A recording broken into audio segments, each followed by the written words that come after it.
નમસ્કાર, આપ જોઈ રહ્યા છો ઇન્ડિયા ન્યૂઝ ગુજરાત અને હું છું આપની સાથે કોમલ અગ્રવાલ। શરૂઆત કરી મહત્વના સમાચારોથી। તાપીની વાત કરવામાં આવે તો તાપી જિલ્લામાંથી પસાર થતા નેશનલ હાઈવે નંબર 56 પર આવેલા માઇનર બ્રિજ પર ભૂવો પડ્યો છે।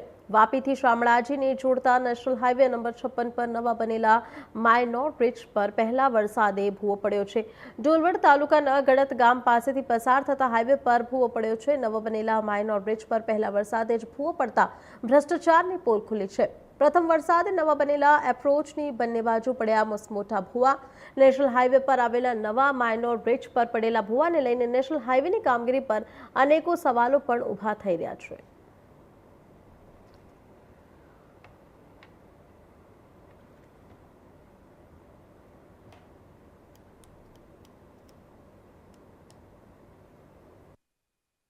વહેલી સવારથી મેઘરાજાએ ધમાકેદાર બેટિંગે શરૂઆત કરી છે અને આ બેટિંગે તંત્રની પોલ ખોલી દીધી છે। વાત કરવામાં આવે તો નેશનલ હાઈવે નંબર 56 જે વાપીથી શામળાજી હાઈવે માર્ગ છે જે વ્યારા રહીને પાસ થાય છે। વ્યારા તાલુકાની સીમાથી પસાર થતા હાઈવે પર આ માઇનોર બ્રિજનું નવનિર્મિત કામ ચાલુ છે। હજુ તો બ્રિજનો ઉપયોગ થાય એના પહેલા જ બ્રિજે ભ્રષ્ટાચારનો પોપડો ખોલી દીધો છે। આપ જોઈ શકો છો બ્રિજના બે સાઈડ એપ્રોચ પર મોટા ખાડાઓ પડી ચૂક્યા છે।